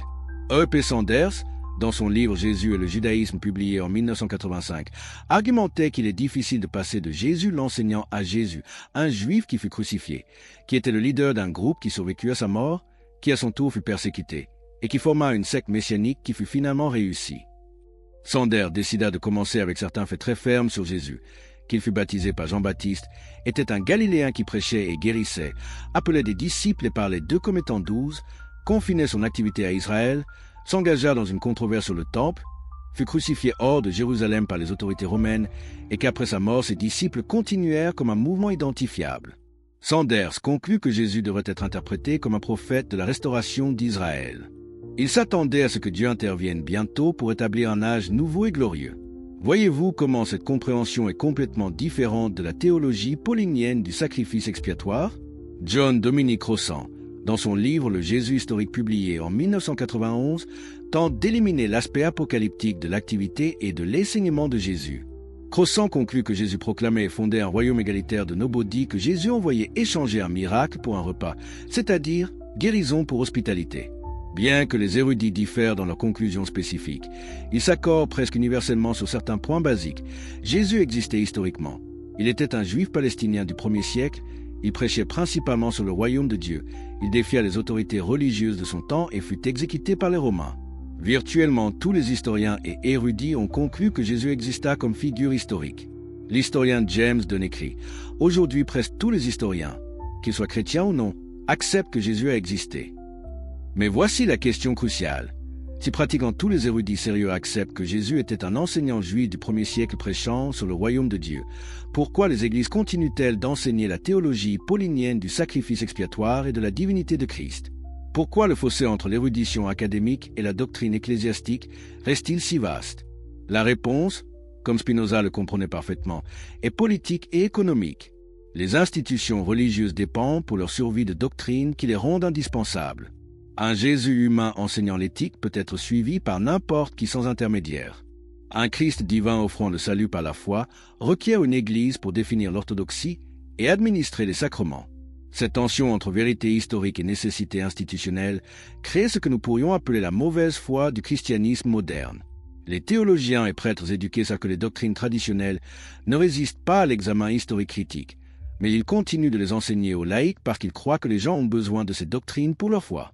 Mais de quelle foi parlons-nous? Une foi basée sur des mensonges, même des mensonges bien intentionnés, est-elle vraiment foi ou est simplement de l'ignorance maintenue délibérément? Spinoza argumenterait que la vraie foi ne peut jamais contredire la raison et la vérité historique. Une foi authentique doit être basée sur la compréhension, pas sur l'aveuglement volontaire. L'héritage de Spinoza s'étend bien au-delà de la critique biblique. Il fut une figure centrale de ce que l'historien Jonathan Israel appelle l'enlightennement radical, un mouvement intellectuel qui cherchait à reconstruire la société sur des bases rationnelles plutôt que traditionnelles ou révélées. Spinoza influença significativement la critique biblique moderne, le rationalisme du XVIIe siècle et la culture intellectuelle hollandaise. Rebecca Goldstein l'appela le juif renégat qui nous donna la modernité. Un écrivain soutient que ce qui attire les lecteurs vers Spinoza aujourd'hui et le rend peut-être le philosophe le plus aimé depuis Socrate est son équanimité confiante. Il n'est pas un nihiliste désespéré, mais plutôt Spinoza dit que la béatitude n'est rien d'autre que le contentement de l'esprit, qui naît de la connaissance intuitive de Dieu. Jonathan Israel, un de ses biographes, a que aucune figure majeure de l'enlightennement post-1750, par exemple, ou du XIXe siècle, ne fut engagée avec la philosophie de Descartes, Hobbes, Bell, Locke ou Leibniz, au degré que des figures majeures telles que Lessing, Goethe, Kant, Hegel, Fichte, Schelling, Heine, George Eliot et Nietzsche demeurèrent préoccupés tout au long de leur vie créative avec Spinoza. Hegel affirma que le fait est que Spinoza ait fait un point de test dans la philosophie moderne, de sorte qu'on peut vraiment dire « vous êtes soit un spinoziste, soit pas du tout un philosophe ». Cette affirmation peut sembler exagérée, mais elle capture quelque chose d'essentiel. Spinoza représente un point de décision incontournable pour toute pensée sérieuse. Soit vous acceptez que la raison doit être appliquée même aux questions religieuses et plus sacrées, soit vous maintenez des zones d'exception où le questionnement n'est pas permis. La philosophie de Spinoza couvre presque chaque domaine du discours philosophique, métaphysique, épistémologie, philosophie politique, éthique, philosophie de l'esprit et philosophie de la science. Ses amis publièrent posthumément ses œuvres, captivant les philosophes pendant les 2 siècles suivants. Célébré comme un des penseurs les plus originaux et influents du XVIIe siècle, Spinoza établit le genre d'écriture politique appelé théologie séculaire. En rejetant le messianisme et l'emphase sur l'au-delà, Spinoza soulignait l'importance d'apprécier et de valoriser la vie pour soi-même et pour les autres. En plaidant pour la liberté individuelle dans ses dimensions morales, psychologiques et métaphysiques, Spinoza aida à établir les fondations de la pensée moderne sur les droits humains et la dignité. Mais revenons maintenant à la question qui nous concerne directement. Comment la révélation de Spinoza sur Jésus sans culpabilité peut-elle libérer les millions de personnes qui souffrent encore aujourd'hui sous le poids de la culpabilité religieuse? Parce que c'est là le véritable enjeu pratique de tout ce que nous avons exploré. La culpabilité et la honte dans des contextes religieux ont des effets psychologiques profonds et souvent dévastateurs. Des études psychologiques montrent que se sentir coupable et craintif dans un contexte religieux peut avoir des effets adverses sur la santé mentale et le développement personnel. La culpabilité religieuse façonne l'estime de soi de manière profonde. Plus précisément, le mécontentement religieux et les images religieuses punitives créent ce que les psychologues appellent maintenant le syndrome de traumatisme religieux. Ce syndrome inclut anxiété, dépression, crise d'identité et difficultés dans les relations interpersonnelles. Pensez aux millions de personnes qui ont été enseignées depuis l'enfance qu'elles sont des pécheresses, que leur nature est fondamentalement corrompue, que chaque pensée et désir naturel est potentiellement un péché mortel méritant la damnation éternelle.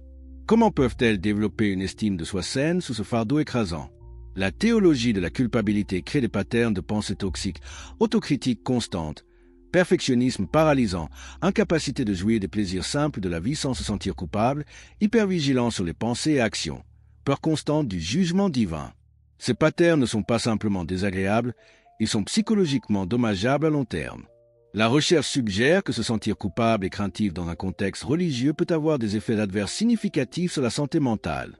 Les individus qui expérimentent une culpabilité religieuse excessive montrent des taux plus élevés d'anxiété, dépression, comportements obsessifs-compulsifs et même pensées suicidaires.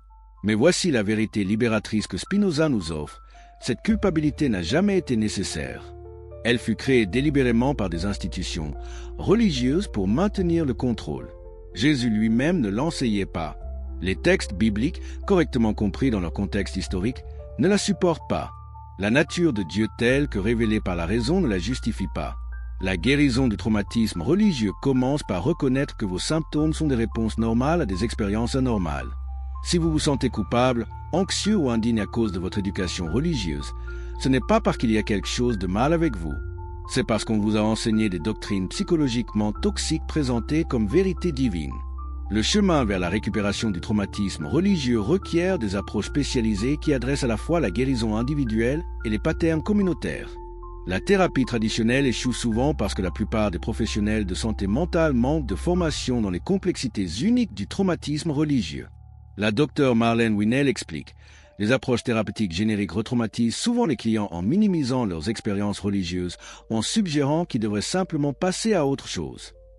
Le traumatisme religieux vit littéralement dans le corps. La honte, l'hypervigilance et les réponses de peur deviennent incorporées dans votre système nerveux à travers des années de conditionnement. Les thérapies somatiques montrent une promesse particulière parce qu'elles aident à reconnecter avec les sensations physiques et à reconstruire la confiance dans votre propre expérience. Des approches comme la thérapie cognitive comportementale informée par le traumatisme, l'EMDR pour les mémoires religieuses, l'expérience somatique pour la régulation du système nerveux et les systèmes familiaux internes pour adresser les voies internalisées peuvent toutes contribuer à la guérison.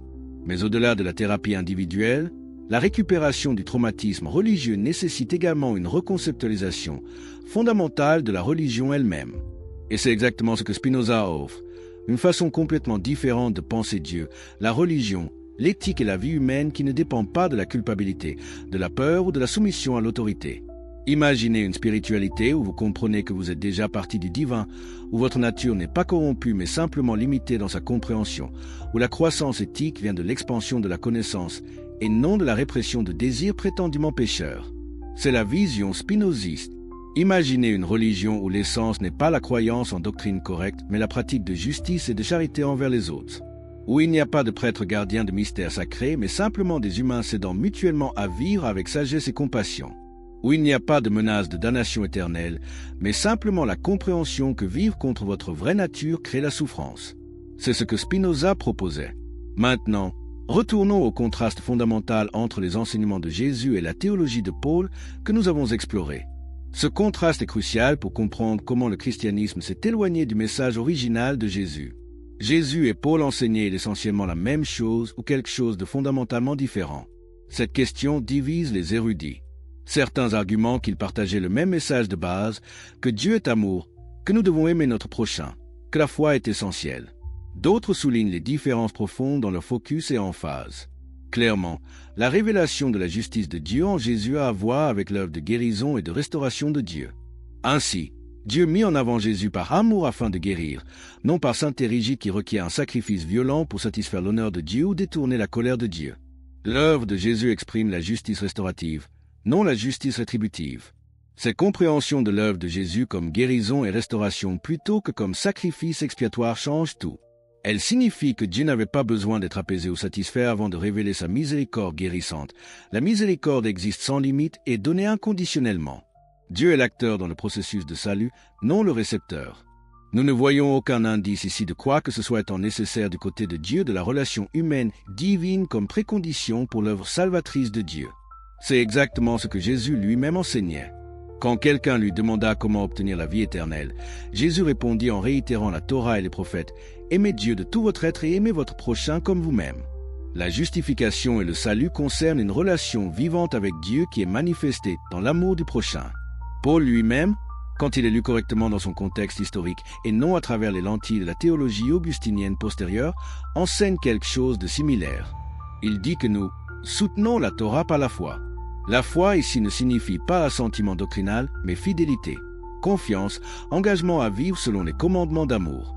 Le problème est que Paul utilise également un langage de sacrifice et d'expiation qui fut ensuite développé par des théologiens ultérieurs en une théologie complète du péché originel et de la substitution pénale. Ce développement théologique s'éloigna radicalement de l'emphase de Jésus sur l'amour, la justice et la transformation personnelle. Jésus résuma tous les commandements et les prophètes en deux essentiels. Aimez Dieu et aimez votre prochain. L'amour servait comme pierre angulaire de ses enseignements. C'est pourquoi il critiquait les autorités religieuses pour adhérer strictement à la loi, tout en négligeant la justice et la miséricorde. Paul, cependant, obscurcit ce message dans une certaine mesure. Plutôt que de favoriser une foi enracinée dans l'amour et l'action, Paul déplaça partiellement le focus vers la croyance et la soumission à l'autorité religieuse. Il soulignait le péché et la transgression de la loi, présentant la foi comme seule exigence. Même le concept de l'enfer fut transformé. La portrayal de l'enfer comme punition éternelle pour les non-croyants n'est pas un enseignement de Jésus. Il se référait à la géhenne, un lieu réel près de Jérusalem associé à la corruption et la déchéance. Quand Jésus avertissait sur la géhenne, il adressait des conséquences dans ce monde, non la damnation éternelle. En contraste, Paul réinterpréta la punition divine en une doctrine de feu de l'enfer éternel pour ceux qui rejettent Jésus. Comprenez-vous maintenant pourquoi Spinoza insistait que nous devions lire les textes bibliques dans leur contexte historique et culturel plutôt que d'imposer des interprétations théologiques postérieures? Parce que ces interprétations obscurcissent souvent le message original simple en faveur de constructions doctrinales complexes servant des intérêts institutionnels. La vérité libératrice est que Jésus enseignait essentiellement ce que tous les grands enseignants éthiques ont enseigné, que la vie bonne consiste à traiter les autres avec amour, justice et compassion. Il n'ajoutait pas de fardeau théologique de culpabilité héritée, il n'exigeait pas de rituels salvifiques complexes, il ne créait pas de catégorie de personnes sauvées et damnées basées sur l'adhésion à des doctrines correctes. Son Dieu était un père aimant, non un juge vengeur. Son royaume était une transformation de ce monde vers plus de justice et d'amour, non une récompense post-mortem pour les croyants orthodoxes. Son message était de libération de l'oppression religieuse et politique, non de création de nouvelles formes de contrôle théologique. Alors pourquoi portons-nous encore la culpabilité que Jésus ne nous a jamais demandé de porter? Pourquoi craignons-nous encore un Dieu que Jésus ne nous a jamais présenté? Pourquoi soumettons-nous encore nos vies à des autorités ecclésiastiques que Jésus n'a jamais autorisées? La réponse est que nous avons été conditionnés, depuis l'enfance dans beaucoup de cas, à accepter une version du christianisme qui trahit les enseignements de Jésus au nom de Jésus. Cette trahison ne fut pas accidentelle mais systématique, développée sur des siècles pour servir les intérêts des institutions, religieux cherchant pouvoir et richesse. Spinoza comprenait cela avec une clarté qui terrifia ses contemporains. Il vit comment la religion avait été transformée d'un moyen de libération en un instrument d'oppression. Il vit comment les enseignements de Jésus avaient été trahis par ceux qui prétendaient être ses successeurs. Il vit comment la peur et la culpabilité étaient utilisées pour contrôler les masses. Et il offrit une alternative, Une religion rationnelle basée sur la compréhension de notre place dans la nature, une éthique basée sur la joie et l'épanouissement humain plutôt que sur la peur et la culpabilité, une spiritualité accessible à tous sans besoin d'intermédiaires ecclésiastiques. Cette vision spinoziste d'un Jésus libéré de la théologie de la culpabilité, d'un Dieu identique à la nature, d'une religion réduite à justice et charité était trop radicale pour son époque. Mais 3 siècles et demi plus tard, combien de personnes vivent encore sous le poids de doctrines qui furent créées non par révélation divine mais par calcul politique? Des millions portent encore la culpabilité du péché originel qu'Augustin inventa, basé sur une mauvaise traduction. Des millions craignent encore un Dieu vengeur que Jésus n'a jamais prêché. Des millions dépendent encore de sacrements ecclésiastiques que Jésus n'a jamais institués. Des millions s'empêchent de vivre pleinement parce qu'ils croient que leur nature est fondamentalement corrompue. Mais vous n'avez pas à continuer à vivre ainsi. La révélation que Spinoza récupéra des Écritures anciennes, que Jésus sans culpabilité est le vrai Jésus, que Dieu n'exige pas votre soumission craintive mais invite votre participation joyeuse dans la vie, que la vraie religion est simplement justice et amour. Cette révélation est disponible pour vous maintenant. Imaginez comment votre vie changerait si vous abandonniez complètement la culpabilité religieuse. Si vous compreniez que vous n'êtes pas des pécheurs mais simplement humains avec les limitations naturelles que cela implique. Si vous réalisiez que vos désirs et pensées naturelles ne sont pas des tentations diaboliques, mais des expressions de votre nature humaine qui peuvent être comprises et dirigées par la raison plutôt que réprimées par la peur. Imaginez si vous pouviez apprécier la beauté de la vie, les plaisirs simples de l'existence, les joies de la connexion humaine sans la voix constante de la culpabilité vous disant que vous devriez avoir honte, que vous ne méritez pas le bonheur, que chaque moment de joie doit être tempéré par la conscience de votre indignité. Imaginez si vous pouviez développer une éthique basée sur la compréhension de ce qui contribue réellement à votre épanouissement et celui des autres, plutôt que sur l'obéissance aveugle à des commandements prétendument divins. Si vous pouviez prendre des décisions morales à partir de la sagesse et de la compassion plutôt que de la peur de la punition. Imaginez si votre relation avec le divin, si vous choisissez d'avoir une telle relation, était basée sur l'émerveillement et la gratitude plutôt que sur la peur et la supplication. Si vous compreniez que vous êtes déjà partie de Dieu, que votre existence même est divine, que vous n'avez jamais été séparé du divin par le péché mais seulement par l'ignorance. 369 ans après son excommunication brutale, la vision de Spinoza est plus pertinente que jamais. Dans un monde où des millions souffrent encore sous le poids de la culpabilité religieuse, où les institutions religieuses continuent d'utiliser la peur et la honte pour contrôler, où les gens sont déchirés entre leurs besoins de spiritualité et leur incapacité d'accepter des doctrines irrationnelles, Spinoza offre un chemin vers l'avant. Ce chemin ne requiert pas que vous abandonniez toute spiritualité ou que vous deveniez cynique sur la religion. Il requiert simplement que vous appliquiez la même honnêteté intellectuelle aux questions religieuses que vous appliquez à tous les autres domaines de la vie. Qu'est-ce qui est vraiment vrai? Qu'est-ce qui résiste à l'examen critique? Qu'est-ce qui contribue au flourissement humain et qu'est-ce qui crée la souffrance?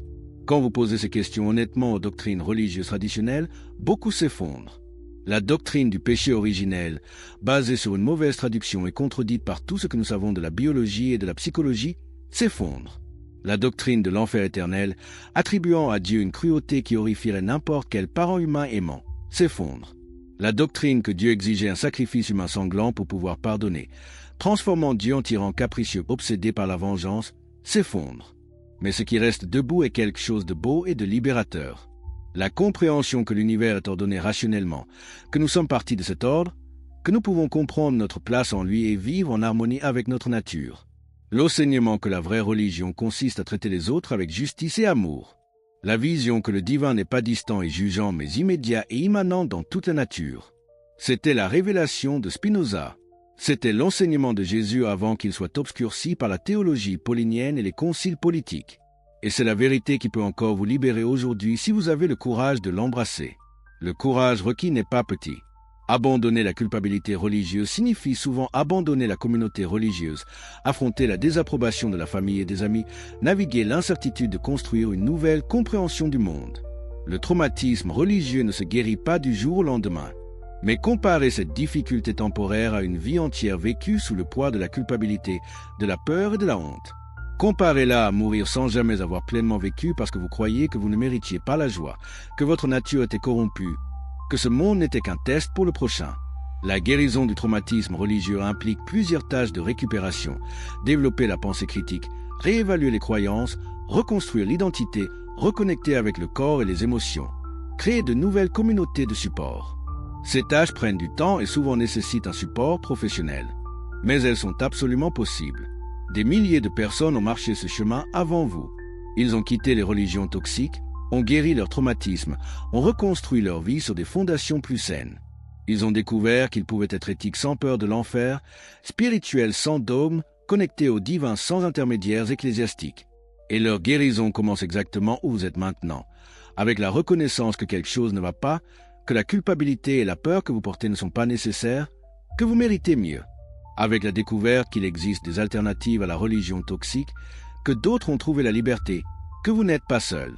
La vérité que Spinoza révéla sur Jésus sans culpabilité est précisément la vérité dont vous avez besoin pour commencer ce voyage de guérison, parce qu'elle vous montre que même le christianisme lui-même, correctement compris, ne demande pas la culpabilité et la peur que les institutions religieuses ont imposées. Même Jésus, selon les meilleures recherches historiques, enseignait quelque chose de complètement différent de ce que l'Église prétend. Alors vous n'avez même pas besoin de rejeter complètement le christianisme pour vous libérer. Vous pouvez simplement rejeter les distorsions politiques et revenir au message original de Jésus. Ou vous pouvez aller plus loin, comme Spinoza, et reconstruire votre compréhension entière de Dieu, de la nature et de l'éthique sur des bases rationnelles. Le choix vous appartient. Mais comprendre que c'est un choix, que vous n'êtes pas obligé d'accepter ce qu'on vous a enseigné, que la culpabilité religieuse n'est pas la volonté de Dieu, mais l'invention d'hommes cherchant le pouvoir, cette compréhension seule est déjà un début de libération. Et cette libération n'est pas simplement personnelle, elle est aussi collective. Chaque personne qui se libère de la culpabilité religieuse devient un exemple pour d'autres. Chaque personne qui vit éthiquement sans peur de l'enfer démontre que la moralité ne dépend pas de la terreur. Chaque personne qui trouve la joie et le sens sans dogme religieux montre qu'une vie spirituelle riche est possible en dehors des institutions. C'est pourquoi partager cette vérité est si important. C'est pourquoi vous devez partager cette vidéo avec tous ceux qui souffrent sous le poids de la culpabilité religieuse. Parce qu'ils ont besoin de savoir qu'il existe une alternative, qu'ils ne sont pas obligés de continuer à porter ce fardeau, que la liberté est possible. Spinoza paya le prix ultime pour avoir révélé cette vérité. Excommunication, ostracisme, censure, et son nom transformé en synonyme d'hérésie pendant des siècles. Mais il savait que la vérité valait n'importe quel sacrifice. Il savait que libérer même une seule personne des chaînes de la superstition et de la peur justifiait toute persécution. Et aujourd'hui, 369 ans après son excommunication, nous voyons que Spinoza avait raison. Ses méthodes sont acceptées par les universitaires, ses conclusions sur la nature historique des Écritures sont confirmées par la recherche moderne et sa vision d'une éthique basée sur la compréhension et non sur la culpabilité inspire des millions de personnes qui cherchent une spiritualité authentique au-delà des dogmes institutionnels.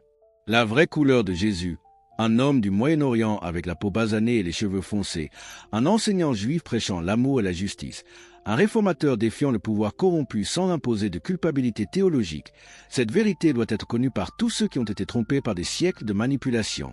Jésus sans culpabilité signifie vous sans culpabilité. Jésus libre de la théologie politique signifie vous libre de la manipulation ecclésiastique. Jésus enseignant la libération signifie vous expérimentant la libération. C'est la révélation finale des secrets de l'écriture ancienne que Spinoza dévoila. C'est la vérité qu'aucune excommunication, censure ou persécution n'a réussi à effacer. C'est le message qui attend encore d'être pleinement embrassé par l'humanité. Dites-moi dans les commentaires de quel pays vous regardez cette vidéo et à quelle heure vous la visionnez.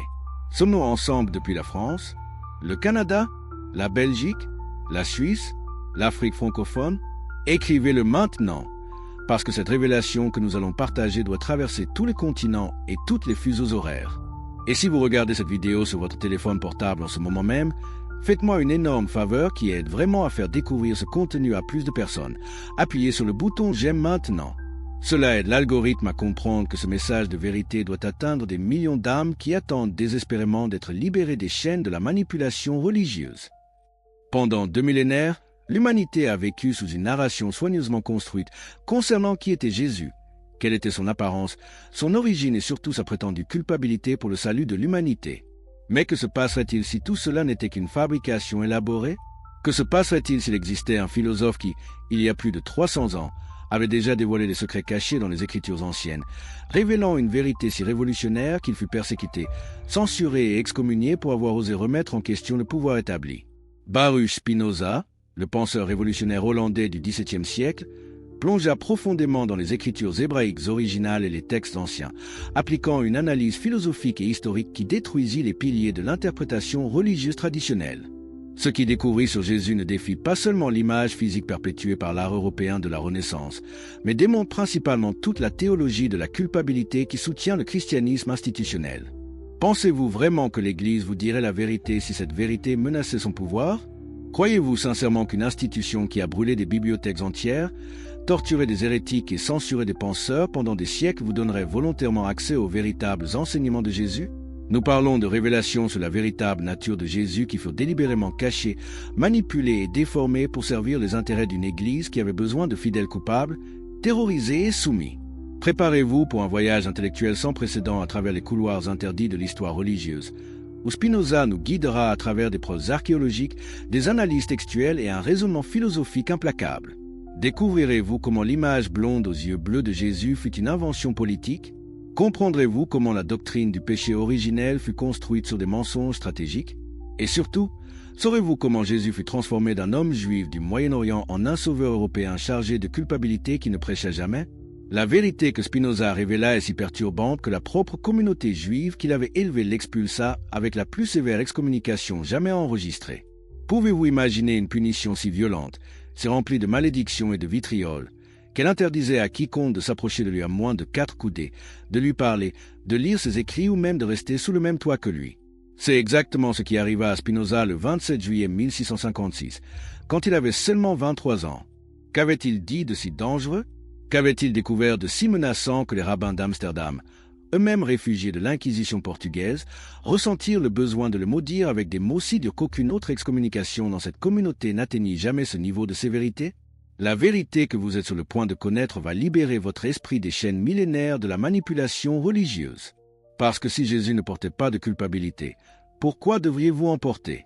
Dans les registres historiques qui survécurent aux incendies délibérés des bibliothèques anciennes, aux édits impériaux de destruction de textes hérétiques et à la censure implacable de l'Église médiévale, nous trouvons des fragments d'une réalité complètement différente de celle peinte dans les chapelles sixtines du monde. Spinoza, avec sa méthode révolutionnaire d'analyse critique des Écritures, fut le premier à systématiser ses découvertes dans une œuvre monumentale qui est encore aujourd'hui considérée dangereuse par les gardiens de l'orthodoxie religieuse. Savez-vous ce qui rend un texte réellement dangereux pour le pouvoir établi?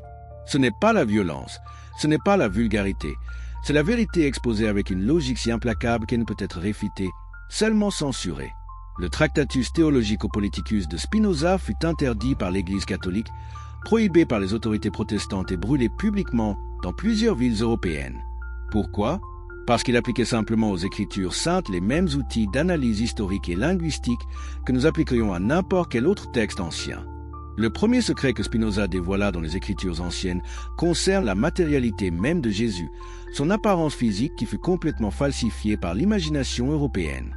Quand vous entrez dans n'importe quelle église catholique ou protestante, que voyez-vous? Un homme à la peau claire, aux cheveux longs et lisses, aux yeux bleus pénétrants, aux traits délicats et européens. Cette image, répétée des millions de fois dans des peintures, des sculptures, des vitraux et des films, est devenue la vérité acceptée sur Jésus. Mais posons-nous la question que Spinoza posait déjà au XVIIe siècle. D'où vient cette représentation? Certainement pas des Écritures, qui sont remarquablement silencieuses sur l'apparence physique de Jésus. Les évangiles ne nous disent rien sur la couleur de ses cheveux, de ses yeux ou de sa peau. Alors pourquoi cet homme juif de Galilée est-il systématiquement représenté comme un Européen nordique? À travers son analyse méticuleuse des textes hébraïques et des descriptions historiques de la Judée du 1er siècle, Spinoza construisit un argument irréfutable sur la véritable apparence de Jésus. Il était un juif galiléen, fils d'une région spécifique du Moyen-Orient, vivant sous occupation romaine dans une terre au soleil brûlant et au travail pénible. Les preuves anthropologiques, archéologiques et textuelles convergent vers une réalité complètement différente de celle que l'art européen nous a vendue. Jésus avait la peau basanée typique des peuples sémites, des cheveux foncés et probablement crépus ou ondulés selon le modèle génétique régional, des yeux marrons et des traits qui l'identifieraient immédiatement comme un homme du Moyen-Orient. Les chercheurs modernes qui ont étudié les restes squelettiques de Juifs du 1er siècle en Judée confirment exactement ce que Spinoza argumentait il y a 3 siècles. Jésus aurait ressemblé le plus aux Juifs irakiens contemporains, pas aux Européens de la Renaissance. Mais pourquoi cette transformation s'est-elle produite? Était-ce simplement une erreur innocente des artistes? Ou y avait-il quelque chose de plus sinistre, de plus calculé derrière cette européanisation progressive de Jésus? 369 ans après son excommunication brutale, la vision de Spinoza est plus pertinente que jamais. Dans un monde où des millions souffrent encore sous le poids de la culpabilité religieuse, où les institutions religieuses continuent d'utiliser la peur et la honte pour contrôler, où les gens sont déchirés entre leurs besoins de spiritualité et leur incapacité d'accepter des doctrines irrationnelles, Spinoza offre un chemin vers l'avant. Ce chemin ne requiert pas que vous abandonniez toute spiritualité ou que vous deveniez cynique sur la religion. Il requiert simplement que vous appliquiez la même honnêteté intellectuelle aux questions religieuses que vous appliquez à tous les autres domaines de la vie. Qu'est-ce qui est vraiment vrai? Qu'est-ce qui résiste à l'examen critique? Qu'est-ce qui contribue au flourissement humain et qu'est-ce qui crée la souffrance? Quand vous posez ces questions honnêtement aux doctrines religieuses traditionnelles, beaucoup s'effondrent. La doctrine du péché originel, basée sur une mauvaise traduction et contredite par tout ce que nous savons de la biologie et de la psychologie, s'effondre. La doctrine de l'enfer éternel, attribuant à Dieu une cruauté qui horrifierait n'importe quel parent humain aimant, s'effondre. La doctrine que Dieu exigeait un sacrifice humain sanglant pour pouvoir pardonner, transformant Dieu en tyran capricieux obsédé par la vengeance, s'effondre. Mais ce qui reste debout est quelque chose de beau et de libérateur. La compréhension que l'univers est ordonné rationnellement, que nous sommes partis de cet ordre, que nous pouvons comprendre notre place en lui et vivre en harmonie avec notre nature. L'enseignement que la vraie religion consiste à traiter les autres avec justice et amour. La vision que le divin n'est pas distant et jugeant, mais immédiat et immanent dans toute la nature. C'était la révélation de Spinoza. C'était l'enseignement de Jésus avant qu'il soit obscurci par la théologie paulinienne et les conciles politiques. Et c'est la vérité qui peut encore vous libérer aujourd'hui si vous avez le courage de l'embrasser. Le courage requis n'est pas petit. Abandonner la culpabilité religieuse signifie souvent abandonner la communauté religieuse, affronter la désapprobation de la famille et des amis, naviguer l'incertitude de construire une nouvelle compréhension du monde. Le traumatisme religieux ne se guérit pas du jour au lendemain. Mais comparez cette difficulté temporaire à une vie entière vécue sous le poids de la culpabilité, de la peur et de la honte. Comparez-la à mourir sans jamais avoir pleinement vécu parce que vous croyez que vous ne méritiez pas la joie, que votre nature était corrompue, que ce monde n'était qu'un test pour le prochain. La guérison du traumatisme religieux implique plusieurs tâches de récupération, développer la pensée critique, réévaluer les croyances, reconstruire l'identité, reconnecter avec le corps et les émotions, créer de nouvelles communautés de support. Ces tâches prennent du temps et souvent nécessitent un support professionnel. Mais elles sont absolument possibles. Des milliers de personnes ont marché ce chemin avant vous. Ils ont quitté les religions toxiques, ont guéri leur traumatisme, ont reconstruit leur vie sur des fondations plus saines. Ils ont découvert qu'ils pouvaient être éthiques sans peur de l'enfer, spirituels sans dogme, connectés au divin